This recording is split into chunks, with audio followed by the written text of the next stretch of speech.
Hi అండి. అందరూ ఎలా ఉన్నారు? Welcome back to Sony creation. ఇవాల్టి వీడియోలో ఈ రెడ్ రైస్‌తో చాలా ఈజీగా 3 రకాల హెల్తీ అయిన రెసిపీ ఎలా తయారు చేసుకోవాలో చూసేద్దామండి. చాలామంది వైట్ రైసే ఎక్కువగా ప్రిఫర్ చేస్తారు. కానీ ఈ రెడ్ రైస్ మనం తినడం వల్ల సగానికి సగం మన హెల్త్ అనేది మన కంట్రోల్‌లో ఉంటుందండి. అంతేకాదు ఈ రెడ్ రైస్ వల్ల చాలా లాభాలున్నాయండి. ముఖ్యంగా మన డయాబెటిక్ అనేది కంట్రోల్ చేసుకోవచ్చు. ఇప్పటి నుంచే మనం మన డైట్‌లో ఫాలో చేసుకోవడం వల్ల. అంతే కదండీ! వెయిట్ లాస్ తగ్గడానికి, ఎముకలు దృఢంగా చేయడానికి చాలా యూజ్ అవుతుందండి ఈ రెడ్ రైస్ మాత్రం. మనం చాలామంది ఈ మధ్య కాలంలో వైట్ రైసే ఎక్కువగా ప్రిఫర్ చేస్తాము. అలా కాకుండా ఈ విధంగా రెడ్ రైస్‌తో చాలా ఈజీగా అండ్ హెల్తీగా 3 రకాల హెల్తీ అయిన రెసిపీ ఎలా తయారు చేసుకోవాలో చూసేద్దామండి. ఇక్కడైతే నేను ఒక పాన్ తీసుకొని ఇందులో 1 కప్ ఇలా రెడ్ రైస్ యాడ్ చేస్తున్నాను. మంటని మీడియం ఫ్లేమ్‌లో పెట్టి మనం ఫ్రై చేసుకోవాలండి రెడ్ రైస్‌ను. ఈ విధంగా రెడ్ రైస్‌ను మనం ఫ్రై చేసుకోవడం వల్ల చాలా ఈజీగా ఉంటుంది రెసిపీ అనేది. చాలామంది రైస్ తినడానికి ఇష్టం ఉండదు. రెడ్ రైస్‌లో చాలా టైం పడుతుంది రైస్ అవ్వడానికి కుక్ చేసినప్పుడు. అదైతే చాలా కష్టంగా ఉంటుంది తినడానికి కూడా. అలాంటి వాళ్ళకి చాలా ఈజీగా ఈ 3 రకాల హెల్తీ రెసిపీ తయారు చేసుకొని తినొచ్చండి. చాలా ఈజీగా ఉంటుంది. ఈ విధంగా ఫ్రై చేసిన తర్వాత కొద్దిగా దోరగా అవ్వాలండి. ఇది ఆల్రెడీ రెడ్ కలర్‌లో ఉంటుంది. మీరే తెలుసుకోవాలండి. కొద్దిగా దోరగా అయినప్పుడు మనం తిని చూస్తే అది పొడిగా అవుతుందండి. అలాగా మనం ఫ్రై చేసుకోవాలన్నమాట.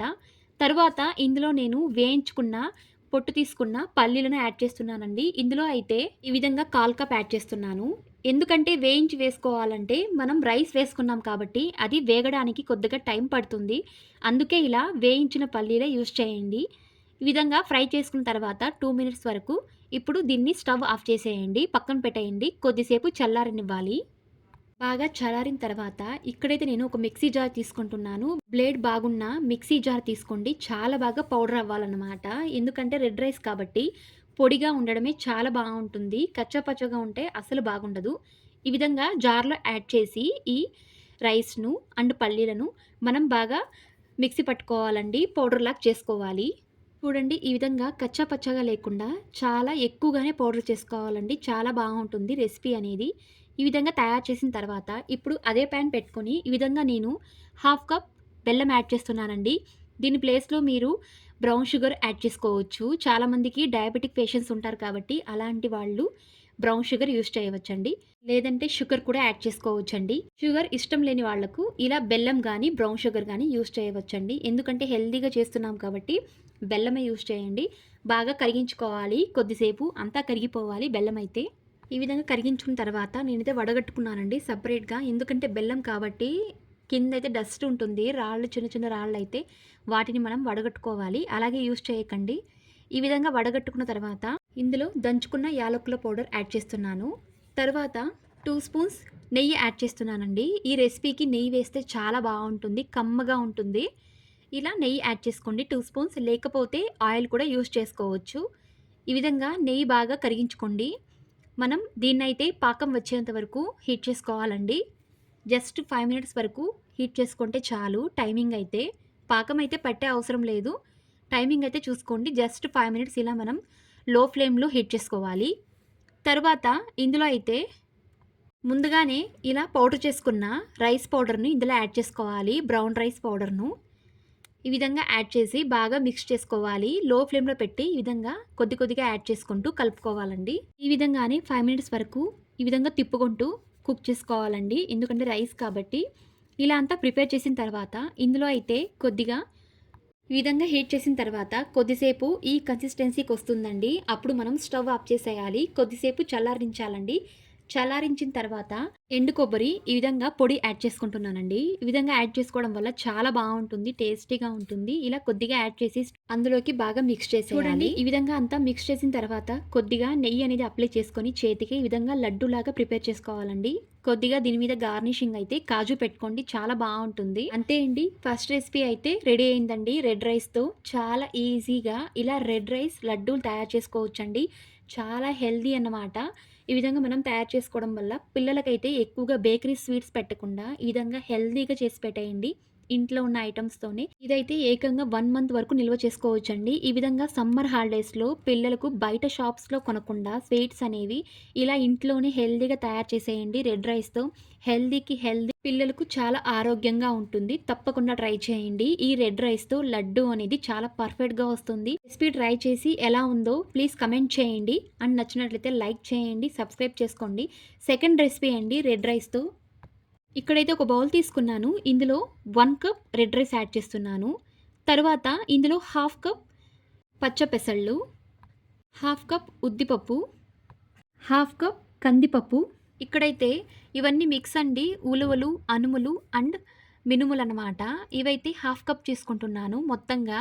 ఇలా మనం పర్ఫెక్ట్‌గా కొలతలతో వేసుకోవడం వల్ల రెసిపీ అయితే చాలా బాగా వస్తుందండి. ఇవైతే ఉలవలు, అనుములు మరియు మినుములన్నమాట.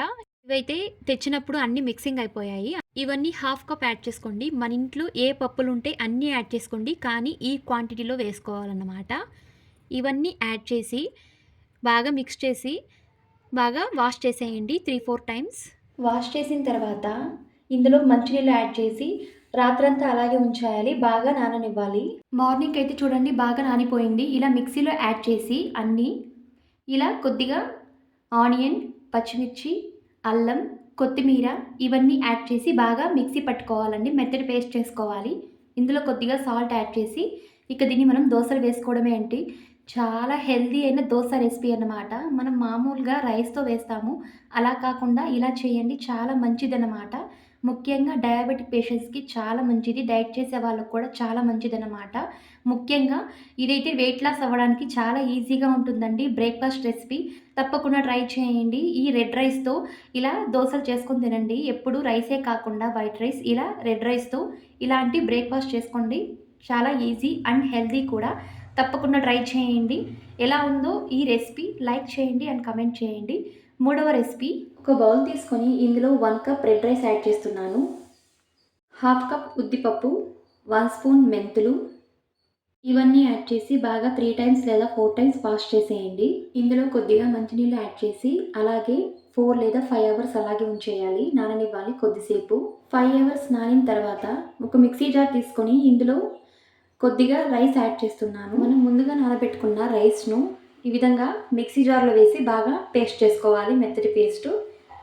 ఈ విధంగా చేసిన తర్వాత ఒక బాక్స్‌లో ఈ విధంగా యాడ్ చేసి కొద్దిగా సాల్ట్ యాడ్ చేసి బాగా మిక్స్ చేసి అలాగే ఓవర్ నైట్ ఉంచేయాలండి. మార్నింగ్‌కి అయితే సేమ్ దోస ఎలా ప్రిపేర్ చేస్తామో అలాగే ఆ ప్రాసెస్‌లో అన్నమాట. రెడ్ రైస్, దోస ఈ విధంగా మనం నైట్ అంతా అలాగే ఉంచి మార్నింగ్‌కి అయితే బాగా పైకి ఉబ్బుతుందండి. చాలా బాగా పొంగుతుంది. చాలా పర్ఫెక్ట్‌గా తయారైంది. ఇక దీన్ని మనం దోసలు వేసుకొని తినడమే మార్నింగ్ బ్రేక్‌ఫాస్ట్‌కి అయితే. దోసలైతే చాలా పర్ఫెక్ట్‌గా వస్తాయండి. సేమ్ మనం వైట్ రైస్‌తో ఎలా చేస్తామో అలాగే రెడ్ రైస్‌తో కూడా చాలా పర్ఫెక్ట్‌గా చాలా బాగా వస్తుందండి. సేమ్ టేస్ట్ కూడా చాలా బావుంటుంది. కమ్మగా రెడ్ రైస్ కాబట్టి. ఇలా ఈ విధంగా రెడ్ రైస్‌తో చాలా హెల్తీగా ఈ 3 రకాల రెసిపీ తయారు చేసుకోండి. వెయిట్ లాస్ అవ్వడానికి మరియు డయాబెటిక్ పేషెంట్స్‌కి డయాబెటిక్ కంట్రోల్ అవ్వడానికి, మనకు తొందరగా డయాబెటిక్ అనేది రాకుండా కంట్రోల్ చేసుకోవాలంటే బెస్ట్ రెడ్ రైస్ అన్నమాట. తప్పకుండా ట్రై చేయండి. ఇలాంటి రెడ్ రైస్‌తో ఈ రెసిపీస్ తయారు చేసుకోండి. చాలా హెల్తీ. మరిన్ని ఇలాంటి వీడియోస్ కోసం ప్లీజ్ ఛానల్‌ని సబ్స్క్రైబ్ చేసుకోండి అండ్ పక్కన బెల్ ఐకాన్‌ని క్లిక్ చేసుకోండి. నేను వేసే ప్రతి వీడియో మీకు నోటిఫికేషన్ రూపంలో వస్తుంది. అండ్ లైక్ చేయండి, షేర్ చేయండి. Thank you.